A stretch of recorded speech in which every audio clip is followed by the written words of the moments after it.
L'investissement en bourse est l'un des moyens les plus connus pour faire fructifier votre argent.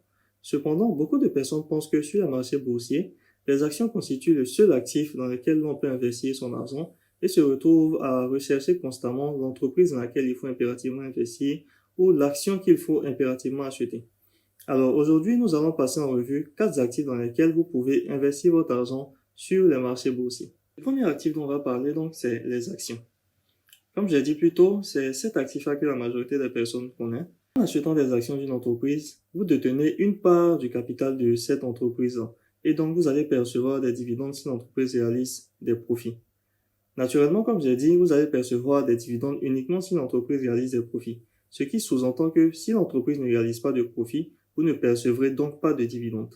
Il existe cependant une catégorie d'actions à privilégier si vous désirez investir sur du très long terme et si vous prévoyez d'utiliser les dividendes perçus afin de les réinvestir. Ce type d'actions à privilégier sont en fait classés dans ce qu'on appelle les dividendes aristocrates. Alors, les dividendes aristocrates sont un groupe de 65 actions du S&P 500 qui est l'indice de référence du marché américain avec plus de 25 années d'augmentation de dividendes consécutives. Ce sont donc des entreprises telles que Coca-Cola, AT&T ou encore McDonald's. Si vous recherchez impérativement des entreprises dans lesquelles investir en vue de percevoir des dividendes, c'est vers les entreprises de ce groupe-là qu'il va falloir vous tourner. À titre d'exemple, une entreprise comme AT&T qui fait partie de la liste des dividend aristocrates a un rendement de 7,48%, ce qui signifie que pour 100 dollars d'actions de AT&T, vous percevrez 7,48 dollars par an comme dividende. Le second type d'actifs auquel vous avez accès sur le marché boursier, ce sont les obligations, aussi appelées bonds. Voyez les obligations comme étant une dette à long terme d'un État ou d'une entreprise. L'émetteur de l'obligation vous emprunte de l'argent et en échange, vous percevez un revenu fixe versé sur la base d'un échéancier qui a été fixé au moment de l'émission de l'obligation. Le prix de remboursement et les intérêts dans le cadre d'une obligation sont connus à l'avance. L'avantage certain des obligations sur les actions, c'est que la plupart des obligations vous garantissent un revenu fixe à une date que vous connaissez d'avance. En effet, sauf défaillance de l'émetteur, vous percevrez toujours ce revenu fixe durant la période qui a été indiquée à l'émission de l'obligation. Si vous êtes donc en quête de sécurité quant à vos investissements, c'est plutôt vers les obligations qu'il faudra vous tourner au lieu des actions. Si vous ne voulez pas avoir à gérer vos investissements vous-même, si vous ne voulez pas avoir à rechercher dans quelle entreprise il faut investir votre argent, quelle obligation il faut acheter, alors vous devriez vous tourner plutôt vers ce qu'on appelle des fonds communs de placement. En effet, au lieu de choisir par vous-même les actions ou les obligations dans lesquelles vous désirez investir, vous allez plutôt injecter de l'argent dans un fonds de placement qui contient aussi de l'argent de milliers d'autres investisseurs. Ce fonds de placement sera donc géré par un ou plusieurs professionnels qui, eux, vont se charger d'effectuer tout le travail de recherche et tout le travail de sélection d'actions ou d'obligations dans lesquelles investir pour le compte des personnes qui ont souscrit à ce fonds de placement. Ce qu'il faut savoir par contre, c'est que les fonds communs de placement ne sont pas cotés en bourse, ce qui signifie que vous n'allez pas pouvoir acheter, ou plutôt vous n'allez pas pouvoir souscrire un fonds commun de placement comme vous achèteriez une action par exemple. Pour pouvoir souscrire un fonds commun de placement, vous allez devoir prendre attache avec un organisme financier qui lui détient des fonds communs de placement dans lesquels vous allez pouvoir injecter votre argent et donc sélectionner le fonds commun de placement de votre choix. L'autre chose à savoir, c'est que l'objectif principal des fonds communs de placement, c'est de chercher à battre le marché. Mais bon, on va pas se mentir, très peu de fonds communs de placement y arrivent. Et même ceux qui y arrivent, ne vous emballez pas, ne sont pas accessibles au commun des mortels. Ce sont entre autres les fonds Fidelity Magellan, qui est géré par Peter Lynch et qui affiche un rendement annuel moyen de 29%. Là où dans le même temps, le Dow Jones, qui est l'un des indices phares du marché américain, progressa de 9,3% par an. Le principal inconvénient des fonds communs de placement vient des frais de gestion qui s'avèrent être extrêmement élevés. Alors, ces frais de gestion sont de l'ordre de 2 à 3%. Sur une longue période d'investissement, disons en moyenne sur une période de 30 ans, ces 2 à 3% par an reviennent en réalité à donner à votre gestionnaire de fonds environ 50% de la somme que vous auriez investie sur cette période. Le dernier actif dont on va parler, c'est peut-être celui qui est le moins connu du grand public, bien que n'étant pas tout jeune, c'est les ETF. Alors, que signifie ETF? ETF signifie tout simplement Exchange Traded Fund, ou en français, fonds négociés en bourse. Ces ETF sont aussi appelés trackers ou fonds indiciels.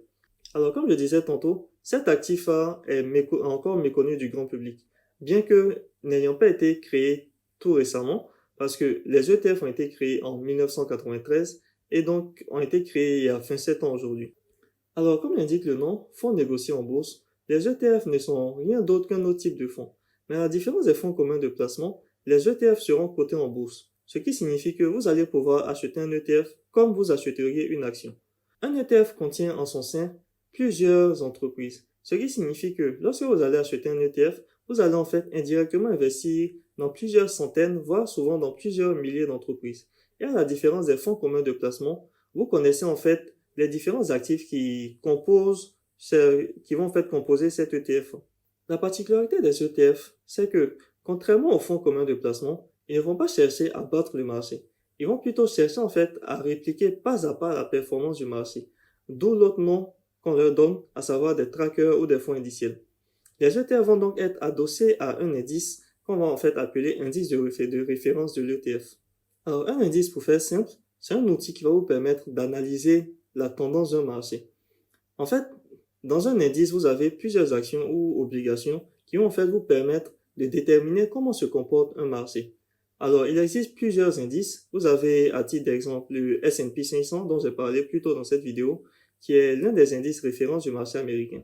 Alors, le S&P 500 va en fait contenir les 500 plus grosses capitalisations du marché boursier américain. Vous avez aussi, à titre d'exemple, le Nasdaq, qui lui va contenir les 100 plus grosses capitalisations technologiques du marché américain. Vous en avez plusieurs autres des indices. Vous avez le CAC 40 par exemple, qui est l'indice phare sur la bourse de Paris, qui lui va contenir les 40 plus grosses capitalisations du marché français, ou encore le DAX qui va contenir les 30 plus grosses capitalisations boursières du marché allemand. Donc, comme je le disais plus tôt, un ETF va chercher à répliquer la performance du marché en s'appuyant sur un indice de référence. Ce qui signifie donc que si l'indice part à la hausse, l'ETF correspondant suivra aussi le mouvement. Par contre, si l'indice part à la baisse, l'ETF suivra aussi le même mouvement et donc partira à la baisse. L'autre avantage des ETF, c'est que, contrairement aux fonds communs de placement, les frais de gestion d'un ETF vont être extrêmement bas. Cela déjà parce que la gestion des ETF est complètement passive. Je le rappelle encore une fois, un ETF va plutôt chercher à répliquer la performance d'un marché pas à pas et ne va donc pas chercher à battre le marché comme cherche à le faire un fonds commun de placement. Les frais de gestion donc d'un ETF vont être extrêmement bas et vont être de l'ordre de 0,05%, voire de 1% au grand maximum. Là où les frais de gestion de la majorité des fonds de commun de placement vont être de l'ordre de 2 à 3%. Certains ETF ont même des frais de gestion qui sont de l'ordre de 0%. Et c'est d'ailleurs l'une des raisons pour laquelle les ETF performent généralement beaucoup mieux que les fonds communs de placement sur le long terme. C'est donc plutôt vers les ETF que je vous orienterai si vous êtes débutant en bourse et si vous souhaitez investir et diversifier votre portefeuille d'actions sans réels efforts. Vous allez en fait pouvoir juste sélectionner le marché sur lequel vous voulez investir et trouver l'ETF qui correspond à ce marché et ensuite acheter cet ETF. Ce faisant, comme j'ai dit, vous allez en fait indirectement investir dans plusieurs centaines, voire plusieurs milliers d'entreprises. Dernier point concernant les ETF, c'est qu'il existe des ETF pour tous les indices de toutes les places de marché et pour tous les secteurs d'activité. En effet, vous aurez aussi des ETF qui vont être conçus pour indexer uniquement certains types de marchés ou certains secteurs d'activité. Par exemple, l'ETF SPY, aussi appelé par certains SPY ou SPY, qui est basé sur le S&P 500. Mais il n'y a pas que celui-ci. Vous en avez plusieurs autres qui seront aussi basés sur le S&P 500, tels que l'ETF iShares S&P 500 ETF. Et si vous effectuez des recherches, vous pourrez constater qu'il y a encore des dizaines, voire des centaines d'ETF qui vont aussi être basés sur le S&P 500. Vous avez aussi l'ETF QQQ qui lui sera basé sur le Nasdaq, ou encore le DIA qui est basé sur le Dow Jones qui est un autre indice de référence du marché américain. Mais vous avez aussi des ETF qui cibleront certains types de marchés comme le VWO émis par Vanguard et qui ne contiendra que des actions de marché émergents tels que Alibaba ou encore l'ETF JLD qui vous permettra d'investir dans l'or via cet ETF. Enfin, vous avez des ETF pour à peu près tout type de marché et tout type de secteur d'activité. Et voilà, nous avons parcouru ensemble 4 actifs dans lesquels vous pouvez investir sur les places de marché. Alors, si vous avez des préoccupations ou des questions, n'hésitez pas à les poser dans les commentaires sous cette vidéo ou alors directement sur ma page Facebook. Je me ferai un plaisir de répondre à vos différentes préoccupations. Et on se dit à bientôt pour une prochaine vidéo. Bye bye.